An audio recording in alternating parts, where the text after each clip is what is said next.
Beberapa elemen juga, ada yang sama, ada juga yang berbeda. Di sini ada brand, description, content or amount, drug facts, ini agak berbeda, kemudian expiration date. Let's discuss one by one. Untuk company and product brand, ini sama dengan untuk food label, so we'll see the examples. Contohnya di sini ada beberapa, kita ambil salah satu contoh misalnya Conimax. Ini company brand, kemudian produk name-nya atau produk brand-nya adalah Conidine, Anaconidine, Conicare, Feminax, Preto, Fungiderm, Thermorex, Siladec, Paramex, dan lain-lainnya. Oke, kita gunakan contoh Fix Formula 44 ya di sini. PNG ini adalah company brand, kemudian Fix ini produk brand, Formula 44 ini juga produk brand-nya. Okay, second element is description. Description di sini berisi kandungan utama obat dan fungsinya, kemudian flavor atau rasa, bentuk obat, serta keunggulan produk. Ya, we'll see the example. Di sini ada cough and chest congestion, serta disertai beberapa kandungan utama obat serta fungsinya. Kemudian ada non-drowsy berry flavor, ya non-drowsy itu keunggulannya karena tidak menimbulkan rasa kantuk. Kemudian ada juga berry flavor sebagai rasanya. Next yang ketiga, content or amount. Ini isi atau jumlah obat. Bila berupa cairan biasanya menggunakan satuan milliliter of fluid ounce. Bila padat bisa tablets, capsules atau pills. Kemudian bisa berupa tempelan, misalkan koyo itu menggunakan patch. Bila berupa serbuk atau powder atau obat oles maka menggunakan miligram atau gram. Di sini karena obat berupa sirup di sini ada 354 ml sebagai content atau amount-nya. Next yang keempat adalah drug facts, terdiri dari active or inactive ingredients, ada uses, warning, direction, other information and also questions. Now let's see one by one. Active or inactive ingredients. Active ingredients itu adalah bahan obat yang diharapkan memberikan efek kesembuhan, sedangkan inactive ingredients adalah bahan obat yang tidak berkaitan dengan penyembuhan, misalkan pewarna, perasa, atau bahan tambahan lainnya. Oke, kita lihat contohnya. Ya, di sini active ingredients-nya, kemudian di bagian bawah ada inactive ingredients. Oke, next adalah uses atau kegunaannya, yaitu kegunaan obat untuk meredakan atau menyembuhkan penyakit tertentu. Nah, ini berikut kata-kata yang sering digunakan. Relief, reduce, cure, illness or disease, symptom, fever, pain, toothache, headache, stomachache, backache, fatigue, sore throat, swelling, etc. Oke, di sini uses, ini meredakan batuk karena iritasi ringan pada tenggorokan dan saluran pernafasan yang disertai pilek. Dan di bagian bawahnya juga ini kegunaannya ya.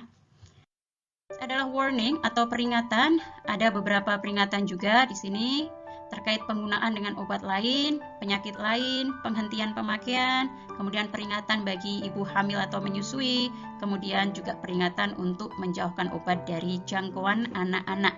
Oke, kita lihat contohnya. Oke, di sini pada bagian warning ada 4 poin ya. Pertama, ini tentang konsumsi bila sedang mengkonsumsi obat lain ya. Jangan gunakan jika Anda sedang memakai obat lain. Ya, di sini dicontohkan adalah obat tertentu untuk depresi, gangguan psikiatrik atau emosi dan seterusnya. Kemudian, warning yang kedua adalah untuk berkonsultasi dengan dokter bila saat ini sedang mengalami penyakit tertentu. Kemudian, warning yang ketiga terkait penghentian penggunaan dan diminta untuk berkonsultasi kepada dokter bila di sini batuk terus-menerus berlangsung selama 1 minggu, cenderung kambuh, disertai demam, dan seterusnya.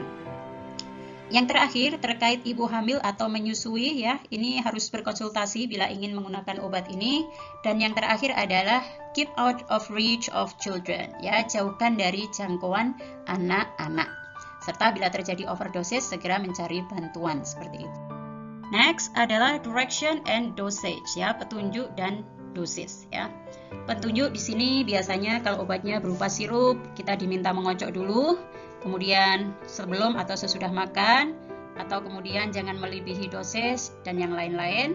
Untuk dosis di sini juga ada beberapa istilah yang dipakai, infant, toddler, children, adult, kemudian teaspoon, juga dose cup. Ini contohnya ada di sini, ya. Oke, pada informasi lain atau others, ini salah satunya adalah petunjuk penyimpanan atau direction to store, ya. Ini sebagian sama pada food label, hanya saja tidak lazim digunakan untuk menyimpan obat. Keep in refrigerator or keep refrigerated, atau keep frozen atau keep in freezer. Itu tidak lazim untuk obat. Ya, di sini diminta untuk disimpan di suhu ruangan. Questions adalah nomor telepon yang bisa dihubungi bila ada pertanyaan. Di sini ini contohnya ya.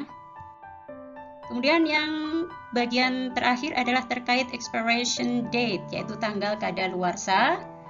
Ini juga hampir sama dengan expiration date pada label of food, hanya saja kata shelf life serta best before atau best by dates ini tidak lazim digunakan untuk obat. Lihat contohnya ya, di sini expiration date-nya adalah 22nd of May 2023. First is regarding the food label. Try to match ya, silakan dicocokkan antara option dengan nomor yang menunjuk pada bagian dari label makanan. Number 1, number 2, number 3, number 4, and number 5.